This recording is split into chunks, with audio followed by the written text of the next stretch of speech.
Welcome to the Cambridge Tech Podcast, talking all things technology from the heart of the UK's tech capital.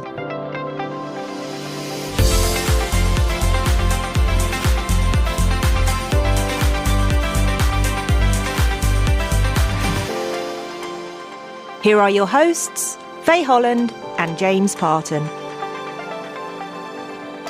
I'm Faye. And I'm James. Joining us today is Dan Clarke. He's been responsible for Smart Cambridge initiatives for over 12 years and has just taken a new role as Head of Technology and Innovation at Greater Cambridge Partnership. It's going to be a really interesting episode exploring how the public sector sees and adopts new technology. Dan, hi. Welcome Hi. to the podcast. Thanks for having me. It's our pleasure. So we're going to talk about your role and what you're doing. But before we start, there's, 15% of the audience is in Cambridge and everyone else is elsewhere. So can you just give like a very short explanation of GCP without getting into the complexities of our system in Cambridgeshire? Yeah, certainly. So the Greater Cambridge Partnership was set up to deliver the City Deal for Cambridge, which is a £500 million central government funding pot. It's made up of three councils, so that's Cambridgeshire County Council, Cambridgeshire City Council and South Cambridgeshire District Council, and also involves the University of Cambridge and the Business Board, which is part of the Cambridgeshire and Peterborough Combined Authority. So as you can see, we're rich in governance in this area. So we're delivering a programme that supports growth in the area. Cambridge is predicted to grow significantly over the next few years. We've got big new developments outside of Cambridge at North Stowe, Waterbeach, Cambridge East, which is the airport site, and all of that is going to put significant pressure on our infrastructure. So we need to do something to stop our roads becoming clogged and congested, to improve air quality and to make sure that the infrastructure is in place to support all those people and to make sure that everyone has a really great quality of life. Bravo, that was very well done. So before we move on again, the GCP isn't just about transport. I know we're going to be talking quite a lot about that in Smart City now, but actually we don't talk very often about skills and broadband, which is actually when we first met, wasn't it? Yeah, absolutely. So there's a Connecting Cambridgeshire programme that was set up to improve connectivity across the county. We work very closely with them. They're looking at fixed broadband, improving 4G coverage, which still isn't, that great in areas of the county. Do you remember when we did Cam's Not Spotter? I do. How many years ago was that? Like 8 years ago or something? And I think if we did it again, we'd still see not spots all over the county. Should we do it? Yeah, that would be good. Yeah, let's not. And then also we're supporting industry in deploying 5G. There are some significant issues with deploying, particularly in the city, using our lighting columns to put small cells on. So trying to overcome some of those barriers to deployment so that we've got good 5G coverage. And of course, skills is really important, and the GCP is working with Form the Future to make sure that Cambridge has the right skills for the kind of businesses that we've got in the area. Yeah, that's great. Thank you. So let's talk about you now. You just had a promotion, I believe. So I'm now working for the Greater Cambridge Partnership, which before I was working for the Greater Cambridge Partnership, but in a different part of the organisation. So I'm the Head of Innovation and Technology. What does that actually mean? What are you doing? What's your starting task? What's your 100-day plan? So we've been working in this area for some years. In fact, pretty much from when the GCP was first formed. But I've come in with a real focus on how we can use the city as a test bed, get innovators and businesses, both from Cambridge and the wider kind of area, to come in and help us to solve some of our challenges and to be able to access some of the academic research that's going on within the university. So, one of the reasons why we first set up was, look, there's all this amazing stuff that's happening in Cambridge that could help us solve some of these challenges. But actually they go away, they go to other cities, they go abroad, and they test and trial those technologies there. They don't use Cambridge.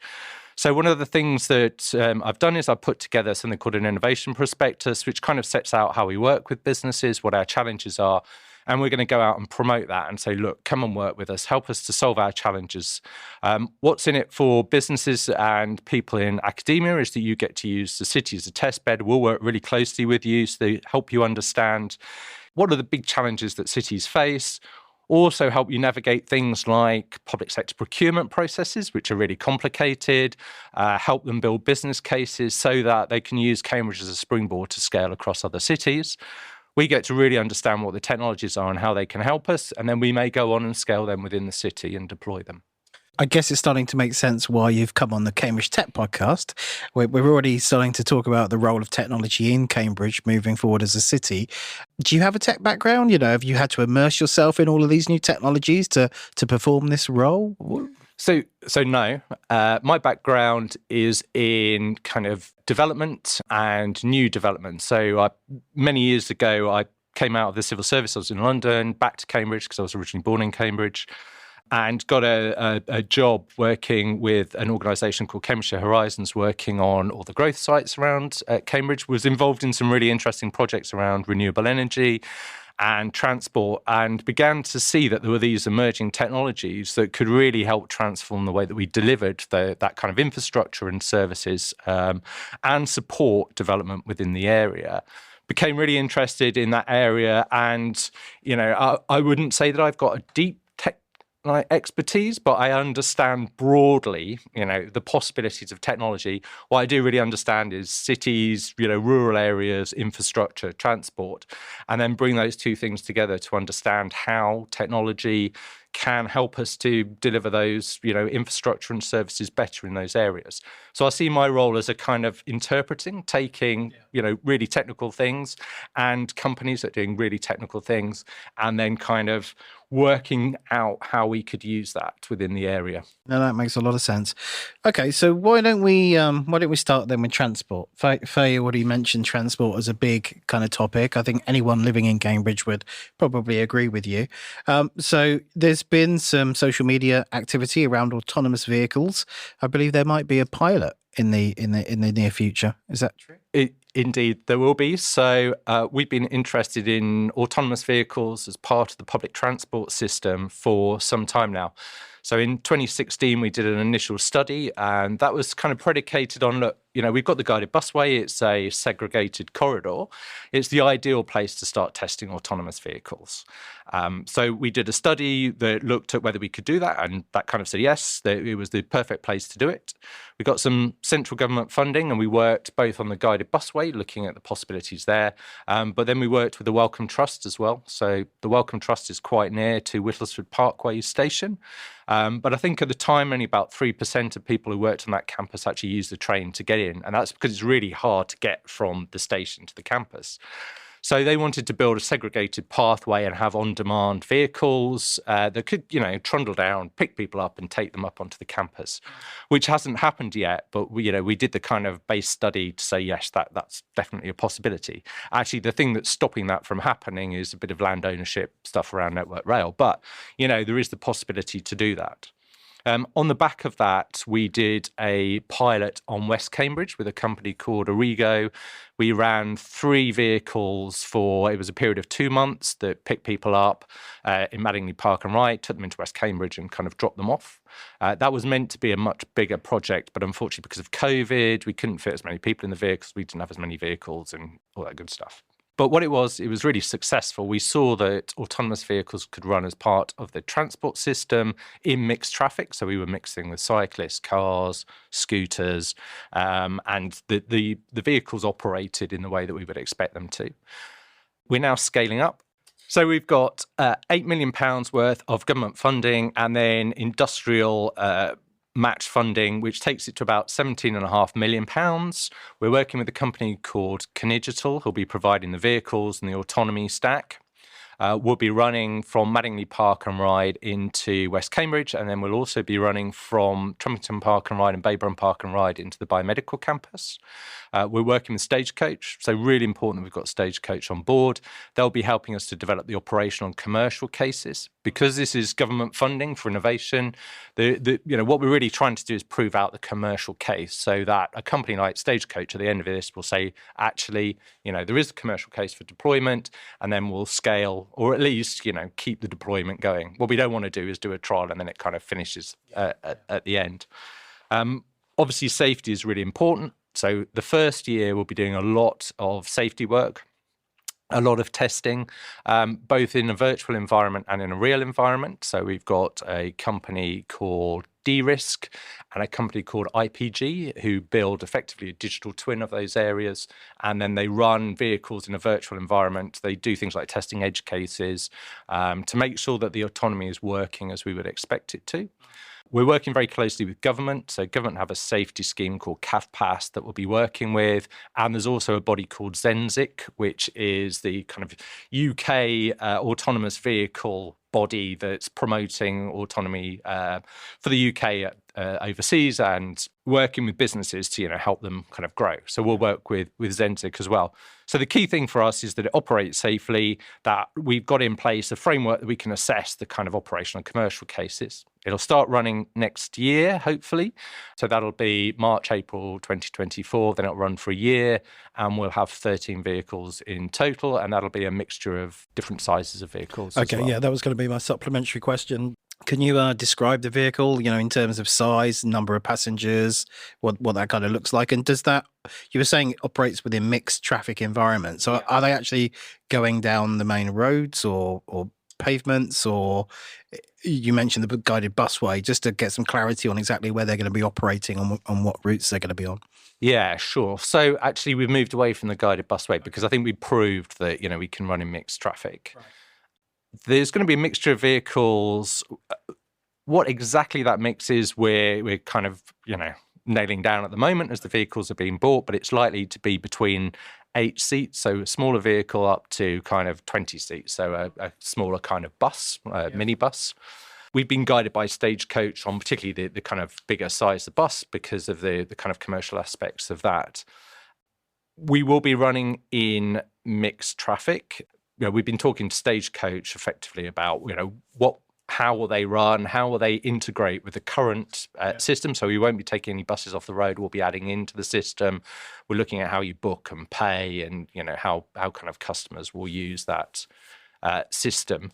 So yes, it will run on the road, initially with a safety driver. So we'll have somebody who will be able to take over immediately if something happens.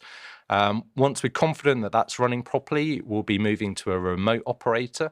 So initially one-to-one. So that's somebody who effectively has a rig which mirrors what's happening in the vehicle. And then towards the end of the project, we hope to get down to about 1 to 5. So one operator for 5 vehicles. And we'll be working with government on the kind of legislative frameworks that we run in. So at the moment, it's actually illegal to run completely autonomously. Government is looking at the legislative framework and they're hoping to change that. And if they do, then obviously we'll look to leap to full autonomy at some point, whether in this trial or beyond it. It's really interesting because, we've got to get people out, certainly in the city centre, we've got to get people out of the private cars, and we have to do that for the environment as well, for sure. So how do you see that? Do you have any views of what the future mix is likely to be? So I think initially we'll see these vehicles operating on kind of edge cases, so overnight on demand. So if you look at the biomedical campus, it's a 24-hour operation. At the moment, buses finish at, 11, 12, but there are people coming on and off that site all the time. So actually, can we extend the operating hours that it's 24/7? That will be on demand, so it won't be buses just like running around. You'll be able to go, call up a bus, it'll come to you and then take you either to a park and ride or eventually to kind of wherever you want to go. We also have seen these operate on campuses. When you look at some of the deployments across the world, campuses seem to be kind of one of the favourite use cases. So you can imagine on a big site like Addenbrooke's having something that just kind of tunnels around and picks people up. It could be quite advantageous. There are other kind of use cases that Stagecoach are testing. One is that actually, if the driver doesn't have to drive, could they become, a kind of a customer care person, help people with disabilities get on and off the bus? There's a whole range of kind of activities that they kind of perceive those people doing. But I think the work that we're doing is really testing some of those cases to actually see, whether there is a role for these vehicles or whether there isn't. I think that's really important. We might get to the end of it, there's no commercial case, and actually we think, well, you might as well just have a driver. So what's the point? And at that point, they may not commercially be taken up. But actually, we do think that there is definitely a commercial case for them. Stagecoach are really interested in this technology. They're involved in 3 of the projects, so they're involved in ours. They're involved in one in Sunderland. And then they've just last week started running a full-size bus across the Forth Bridge, which is fully autonomous. Well, it's got a safety driver, but fully autonomous as well. So we think that it will start off with edge cases, and then where it'll go from there, we don't know. But I think there's some really exciting opportunities. So you're lowering the cost of operating the vehicle by not having a driver in. You are, by being electric, that again lowers the cost of operating the vehicle. And because they're so highly instrumented, that does lower the cost of ongoing maintenance of the vehicles. Which is another kind of use case that Stagecoach are really interested in. So do they then become commercially viable to run in rural areas? So at the moment, bus services aren't, commercially viable for many rural areas, and they don't have bus services. Actually, if we can make it cheap enough for these vehicles to run and they're on demand and people can kind of, call them up and into rural areas, could we begin to deploy them as part of a kind of a network of vehicles in a rural area? And I think that's kind of really exciting. Yeah, that's fascinating stuff. So you gave a couple of examples of different locations then doing autonomous vehicle trials and activities. Is everyone around the UK or globally doing slightly different things, is the first bit of the question. And then the second bit of the question is, do you all get together and share best practices? How can we expedite this so it's not just Cambridge trying to do it on its own? There are a number of different trials that are happening in the UK at the moment. Our trial is very similar to one in Sunderland. So Sunderland will be running a vehicle in their kind of city centre. I think it's linking up 2 campuses, so they'll be running on roads, very much like we will be. But there are a number of different use cases. Nissan will be running an autonomous kind of cab that will be shuttling parts from one place to another on their site. In Belfast, they're going to be running in a private kind of area. It's in Harland, or I think it's the docks, the dock area they'll be running. Coventry will be running in the NEC, and I think they've got plans to expand that out and onto the road network. So they're all very similar. Generally, they're around passenger transport, but there are some that are looking at kind of logistics. Oxfordshire are running at the moment as part of the public transport system, Didcot. There are many examples across Europe which are very similar to ours, either on campuses or linking, city centres to campuses. There's one in Rotterdam which has been running for 15 years. It's on a segregated kind of way. So, but it does show that, that yes, some of the applications of this technology are new, but actually, it has been running in various parts of of Europe and the world safely. How are you thinking about the public safety education side of things?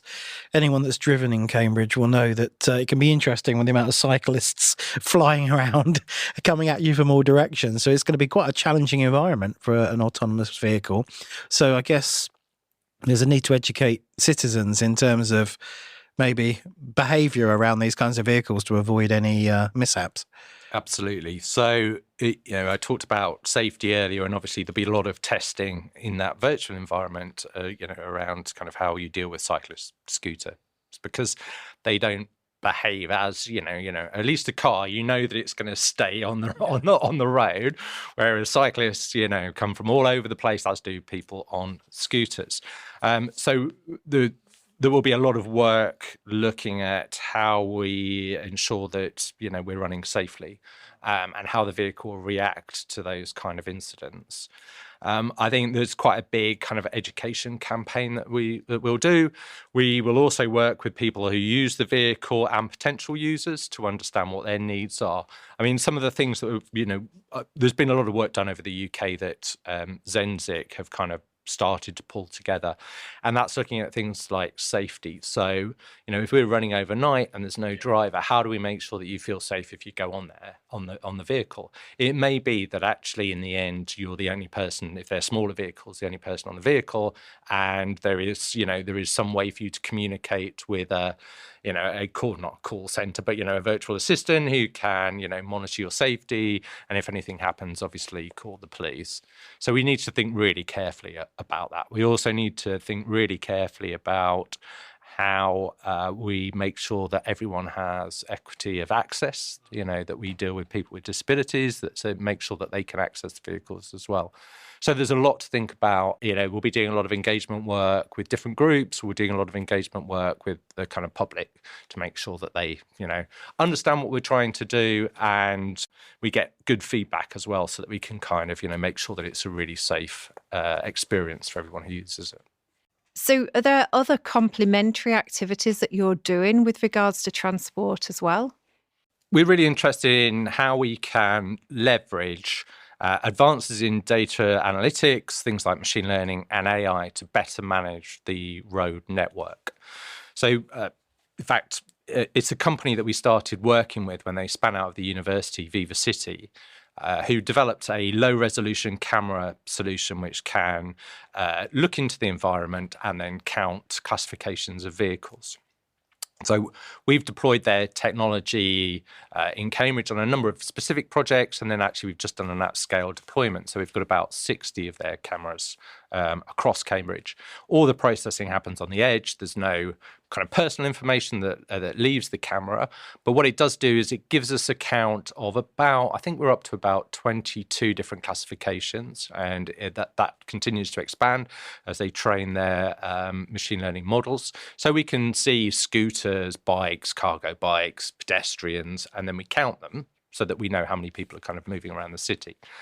The next logical extension from that was actually, if we understand what's in the environment, can we better operate our traffic signals? So we've got a pilot in 4 different locations. We've just finished looking at an isolated location, and we're just about to go to 3 kind of junctions that follow each other to see whether we can gain efficiency, not just for vehicles moving through those junctions, but actually, more importantly, can we help sustainable transport movements? So that's, improving the pedestrian experience, the cycling experience through those junctions, or being able to give buses potentially priority through them as well. So that's a piece of ongoing work. We're also working with a company called Starling Technologies on East Road. So we just have a single crossing there. They're using the same sort of technology, but they can see whether there are a lot of people waiting at a crossing, and can you extend the crossing time? Or actually, is there somebody in a wheelchair who, may not be able to cross as quickly as everyone else? Can you extend the time and allow people to cross? It also picks up things like jaywalking, so people who are crossing when they shouldn't be crossing, vehicles that are crossing on red or amber lights, and it's not a kind of an enforcement thing. I'm getting really nervous here. So what happens? So Faye, Faye, your name is on a list. Yeah. I'm sure it is. In the council. I'm sure it's for many reasons. I think the thing that we don't do is facial recognition or using in that system number plate recognition at all. It's just about collecting data so that we understand what's going on, and then that kind of helps us plan in the future. When we think about the innovation context of all of this, is that data being made available to like external companies and software developers so they can start to use this data in modelling their own products or doing their own kind of analysis of stuff? Yeah, so the County Council has an open data platform called Cambridgeshire Insights. We do publish the data on there. It tends to be in CSV files or, Excel spreadsheets. So it's not the best way to share data. And actually, we're finding now that we've expanded the network, we've got a lot of data, and we're struggling to kind of process it and draw insight and intelligence from it. And that's where we've just started working with a Cambridge company called Clarke, and we're using their data platform, which means that we can automate that data being uploaded into the platform, and then actually we can automate the uploading of that data into tools such as Power BI, which the County Council use quite a lot, but also open source tools like Kepler, which is a mapping tool. And that's really important. So, within the authorities, operatives, people who are using or need to use data aren't necessarily data experts. They're engineers, they're traffic planners, whatever it is. We need to make it as easy as possible for those people to be able to draw intelligence and insight out of that data and give them the tools that they need so that they can use it for their kind of day-to-day work. And that's the work that we're doing with Clarke at the moment, starting on the Viva City data, but then also ingesting, we're looking to ingest VOI data so that we can understand where scooter journeys are. Potentially we could ingest parking data. There's all sorts of data that the city holds.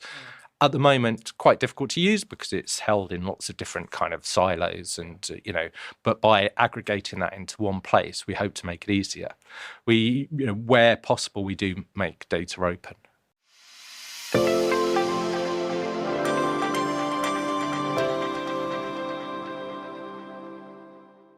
Let's talk about GrowthWorks. It's the fully funded program that's supporting the leaders of ambitious growth businesses to scale and double their profits and productivity. If you're looking to take your business to the next step, GrowthWorks will support you to plan bigger, scale faster, and stay ahead of the game so you can deliver on both your financial and market share targets.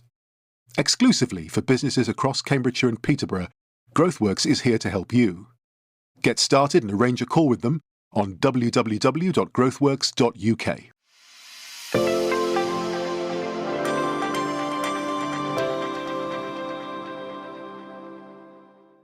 So changing tack a little bit now, every episode so far seems to keep talking about Cambridge Tech Week. It's like the week that goes on and on and on. You were actually on the Mobility and Connected World track.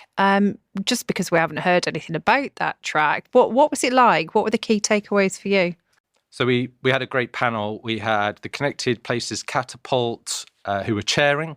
We had Amazon, AWS, their Smart Cities lead. There was us, and then it was great to have Clarke there, who we're working with, and they were talking about their data platform. And there was also Kaigen. The key kind of topic was actually around data. So a lot of the things that we've been talking about, how can we as cities understand what data we have, and then how can we use that data, draw insight and intelligence from it? What are the new technologies that are coming down the track that we could use to better interrogate that? It wasn't mentioned there, but obviously there's a lot of interest around things like natural language processing, ChatGPT, which is the big thing at the moment. But actually what we're quite interested in is we have all these tools to interrogate data, but actually if you could just ask it a plain language question and it answered you in something that was understandable, that would be really helpful for us. So there was a lot of talk about data. There was some discussion around the kind of ethics of deploying technology in the city. There was a question about whether if you're deploying technology in the city and the outputs from it are negative, then how do you as a city manage that? And the actual example was around the use of technology on charging zones. But actually, I don't think that is a technology problem. That is around policy and strategy. And, it's the technology is kind of agnostic. Yeah, I guess negative is only in the context of additional charges, right? And again, that depends on your point of view. I was in London last week and I forgot to pay the congestion charge. So I'm very sore about that at the moment. That's what you get when you go to the palace, But Yes. we won't do any name dropping there. Don't do that. Move on swiftly. So you mentioned that you're involved in developing this innovation perspective. A whole bunch of questions are springing to mind.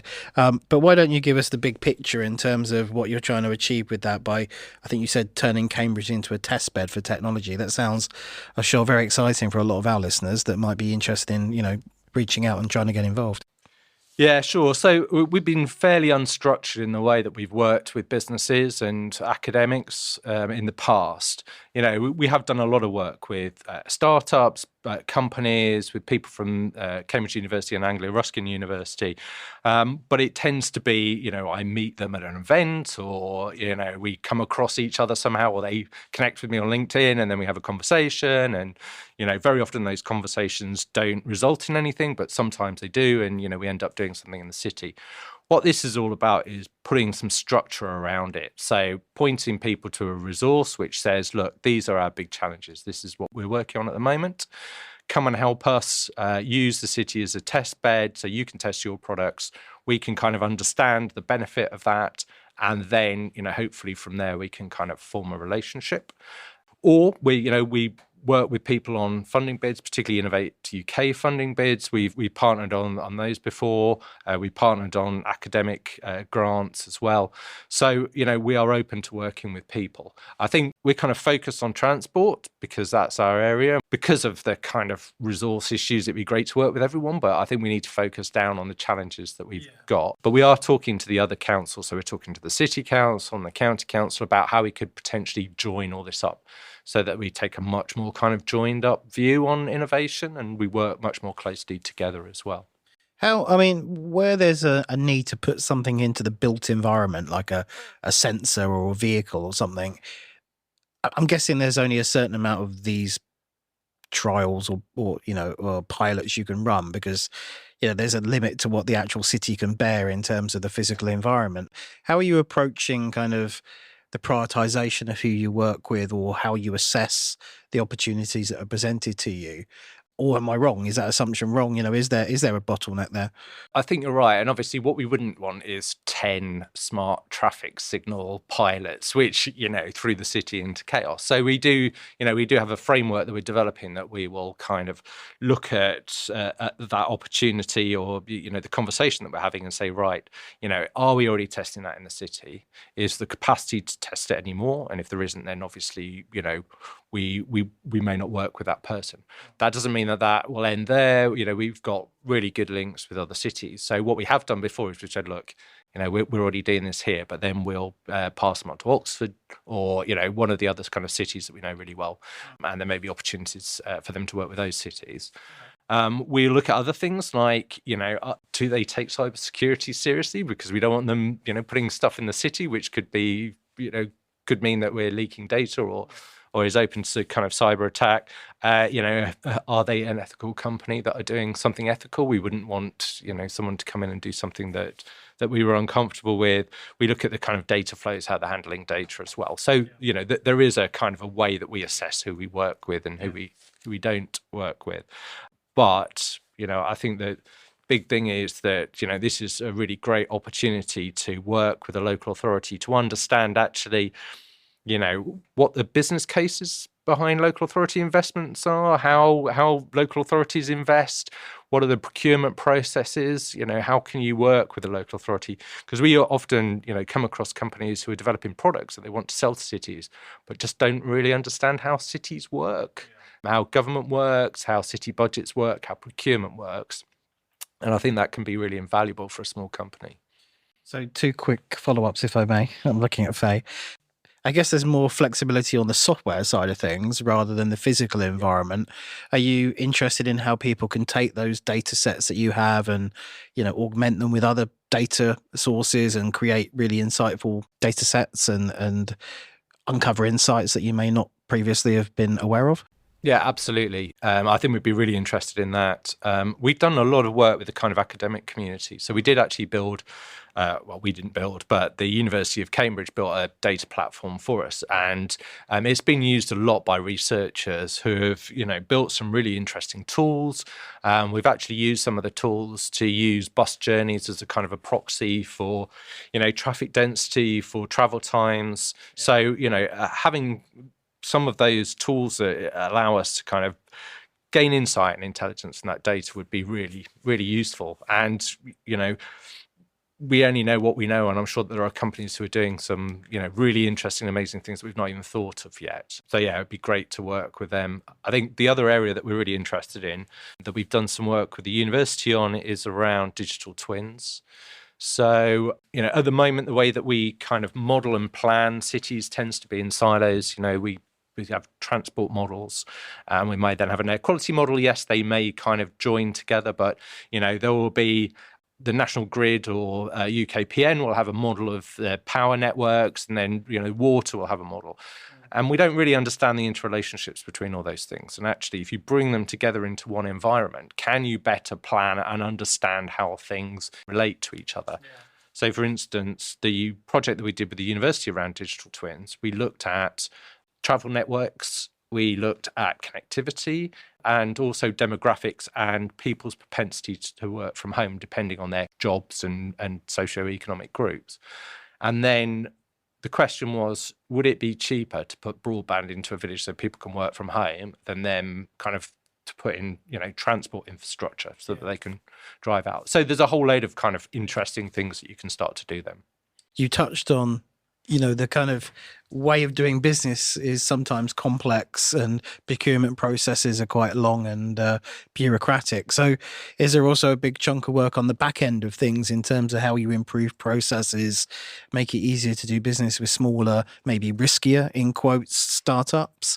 I know central government made big improvements with things like G-Cloud. Is that something that kind of you're looking to do at a local level? We do use G-Cloud, and I have to say it has revolutionized our procurement processes. I mean, it's a great way of procuring. That doesn't mean to say that there's not a rigorous kind of process that goes behind it, but yeah, it does make things a lot easier. I mean, what we found through traditional procurement routes is it's quite difficult to get the kind of the cutting edge product you want, because as soon as you start going down a traditional procurement route, we've had kind of companies that aren't doing very innovative things that we worked with before, and have completely undercut the kind of new entrants into the market who are doing some really interesting things. And we've got a product that actually we're not that happy with, but we had to go with them because of the procurement process. Yeah. So I think trying to innovate in the procurement space, use some of those frameworks. And there's also something called an innovation procurement process, which Oxfordshire have used, where you can you go through a kind of a procurement process for a trial, and then on the back of that trial, you can have 2 or 3 people trialing their technology. You can then move to a full procurement, which kind of cuts down on your, the kind of normal pain of procurement. But it is a really difficult issue and thing to do. I mean, risk is interesting. So, managing risk in organizations that are very risk averse can be really difficult as well. It's public sector. It's not private sector money. So you have to go through that level of diligence as well. Of course. Yeah. So, I mean, I think that's great to hear, using tech in so many different ways, and even maybe a bit of joined up thinking across the region would be awesome. And the good thing is you've showcased Cambridge businesses there that you're already working with, spin-outs from the university, etc., but also other national, international companies, which is great. How do people find out more? So the Innovation Prospectus will be going up on greatcambridge.org.uk, or you can email us at smart.cambridge@cambridgeshire.gov.uk. That's great. Thank you very much for your time, Dan. No, thank you. Really interesting. In this week's news, we have 3 updates: an exciting new company, an interesting acquisition, and a reminder to book for a not-to-be-missed event in Cambridge.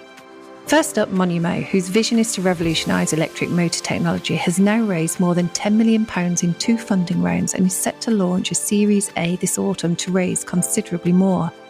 The technology uses machine learning and AI technology to create high-performance electric motors that are more efficient in every way, from cost through to weight, recyclability and energy use. You may not have heard of Monumo, and that's because the company has been operating in semi-stealth mode for the last year or so, but it's now broadening its horizons and ramping its progress accordingly. With its base in Cambridge for its software team, Monumo has just opened an office in Coventry to take advantage of regional links to the automotive industry and to have direct connections with the University of Warwick. It's already having high-level talks with potential end users for its products and is close to striking its first deal, so definitely one to watch. The second piece of news is that Cambridge-headquartered Trustonic has acquired leading Latin American mobile device locking provider Citic for an undisclosed sum. Trustonic says the acquisition extends the company's lead as the world's biggest global smartphone locking provider. Initially created from a joint venture between Arm, Gemalto and G&D, Trustonic has 120 patents registered, a rich intellectual property creation, and the highest certifications in the cybersecurity industry. Trustonic is on a mission to solve Android device affordability and delinquency for its customers globally. Its telecoms platform service has successfully reduced device payment delinquency and bad debt by up to 70% in multiple markets. This performance is achieved through sophisticated messaging and device locking capability, which nudges customers to pay their bills on time. It's now operational across 20 countries, and Trustonic has expanded its global reach, growing devices protected by over 200% year on year. And finally, it's time to plan your schedule for the Cambridge Wide Open Day on the 14th of June. There are now 60 participating venues and companies, including most of the major science parks from the north to the south of the city and everything in between, and an array of life science and technology organisations. They're all opening their doors to the community, from interested parties, scientists through to school children. And they can all participate in tours, workshops, demos and presentations running throughout the day. It's a fantastic way to see what's happening across Cambridge for everyone, and you can literally design your own day. To register and find out more, please go to cambridgewideopenday.com.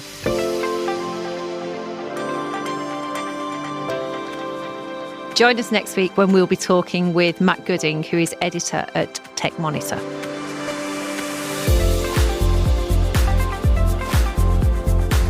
Today's show was produced by Carl Homer of Cambridge TV and supported by our media partner, Business Weekly. The Cambridge Tech Podcast is available on all major podcast platforms and on cambridgetechpodcast.com. If you've enjoyed this podcast, please give it a 5-star review. It will really help others discover the show.